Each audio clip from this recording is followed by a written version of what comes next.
নমস্কার। আমাদের আজকের গল্প ১২টার ট্রেন। শীতের রাত, ডিসেম্বরের কুয়াশায় ঢেকে আছে ছোট্ট একটা স্টেশন। নদিয়ার প্রান্তে অবস্থিত পুরনো রেল স্টেশনটা যেন সময়ের বাইরে আটকে আছে। প্ল্যাটফর্মে মাত্র দুটো লাইট জ্বলছে, তাও টিমটিম করে। স্টেশন ঘড়িতে তখন রাত ১১:৪৭। ঋত্বিক কলকাতার এক সফটওয়্যার ইঞ্জিনিয়ার, অফিসের কাজে কৃষ্ণনগর এসেছিল। ফেরার পথে লোকাল মিস করে ফেলায় তাকে অপেক্ষা করতে হচ্ছে রাত ১২টার শেষ ট্রেনের জন্য। টিকিট কাউন্টারের বৃদ্ধ কর্মচারী বলেছিল, বাবু, রাত ১২টার ট্রেনটা ধরবেন না, ওটা ভালো হয় না। ঋত্বিক হেসে বলেছিল, কেন, দেরি হবে নাকি? লোকটা কিছুক্ষণ চুপ থেকে বলেছিল, দেরি নয়, সমস্যা অন্য। তারপর আর কিছু বলেননি। ১১:৫৯। কুয়াশার ভেতর থেকে দূরে একটা আলো দেখা গেল। সঙ্গে সঙ্গে কানে এলো এক ট্রেনের হুইসেলের দীর্ঘ কিন্তু ভৌতিক শব্দ। কিন্তু অদ্ভুত ব্যাপার, স্টেশনের ঘোষণায় কোনো ট্রেনের কথা বলা হয়নি। ট্রেনটা ধীরে ধীরে প্ল্যাটফর্মে ঢুকলো। পুরনো ধাঁচের কোচ, রং চটে গেছে, জানলাগুলো কালো, গায়ে কোনো নম্বর নেই। দরজা খুলতেই ভিতর থেকে একটা ঠান্ডা বাতাস বেরিয়ে এলো।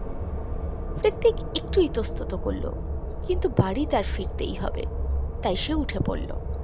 কোচের ভেতর প্রায় ফাঁকা। এক কোণে সাদা শাড়ি পরা এক বৃদ্ধা বসে, অন্য পাশে এক লোক জানলার দিকে তাকিয়ে। তাদের মুখ অস্বাভাবিক ফ্যাকাশে। ঋত্বিক বসতেই ট্রেন চলতে শুরু করলো। সে খেয়াল করলো ট্রেনের ভেতর কোনো শব্দ নেই, চাকার ঝমঝম শব্দ নেই, মানুষের কোলাহল নেই, শুধু এক অদ্ভুত নিস্তব্ধতা। হঠাৎ বৃদ্ধা মাথা ঘুরিয়ে তার দিকে তাকালেন। তার চোখ দুটো কেমন যেন কাঁচের মতন স্থির। কোথায় নামবেন? তিনি ফিসফিস করে ঋত্বিককে জিজ্ঞাসা করলেন। ঋত্বিক বলল, শিয়ালদা। বৃদ্ধা মৃদু হাসলেন। এই ট্রেনে শিয়ালদা নেই। ঋত্বিকের বুক কেঁপে উঠল। মানে? কেউ কোনো উত্তর দিল না। কিছুক্ষণ পরে ট্রেন একটা স্টেশনে থামল। বাইরে নাম ফলকে লেখা শ্মশান ঘাট। ঋত্বিকের গলা শুকিয়ে গেল। সে জানে এই রুটে এমন কোনো স্টেশন নেই। দরজা খুলতেই দেখল প্ল্যাটফর্মে দাঁড়িয়ে আছে কিছু মানুষ, সবাই সাদা পোশাকে, আর তাদের মাথা নিচু। বৃদ্ধা উঠে দাঁড়ালেন। নামার আগে ঋত্বিকের কানে কানে বললেন, যারা মাঝরাতে হারিয়ে যায় তারা এই ট্রেনেই ওঠে। ঋত্বিক দরজার দিকে ছুটল, কিন্তু দরজা বন্ধ। ট্রেন আবার চলতে শুরু করেছে। হঠাৎ তার পাশের লোকটা বলে উঠল, তুমি নতুন? ঋত্বিক তাকিয়ে দেখল লোকটার গলায় গভীর একটা কাটা দাগ, যেন ট্রেন দুর্ঘটনায় কাটা পড়েছে। এটা কোন ট্রেন? ঋত্বিক কাঁপা কাঁপা গলায় জিজ্ঞাসা করল। লোকটা বলল, ১২টার ট্রেন। যারা শেষবারের মতো কোথাও যেতে চেয়েছিল তাদের জন্য। হঠাৎ কোচের সবকটা আলো একসঙ্গে নিভে গেল। অন্ধকারে সে শুনতে পেল অসংখ্য কণ্ঠস্বর। কেউ কাঁদছে, কেউ হাসছে, কেউ ফিসফিস করছে।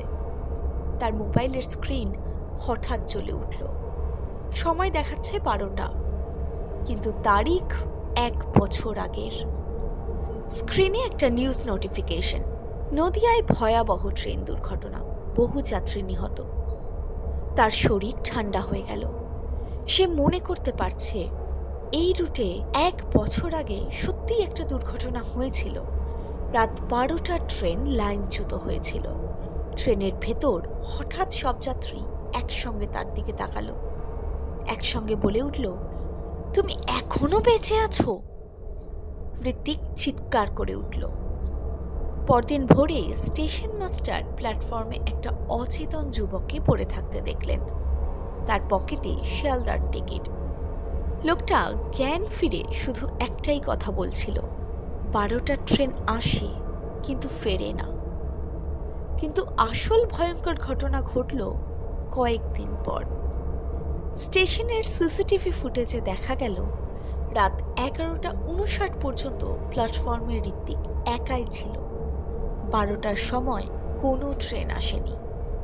কিন্তু ফুটেজে হঠাৎ দেখা গেল ঋত্বিক নিজে থেকেই যেন অদৃশ্য কারুর হাত ধরে ট্র্যাকের দিকে হাঁটছে, তারপর কুয়াশার মধ্যে মিলিয়ে গেল। আজও নাকি শীতের রাতে ঠিক 12টায় সেই স্টেশনে দাঁড়ালে শোনা যায় একটা ট্রেনের হুইসেল, কিন্তু কোনো ট্রেন দেখা যায় না। আর যদি কখনো কুয়াশার ভেতর আলো ভেসে ওঠে, মনে রাখবেন সব ট্রেনে ওঠা যায় না।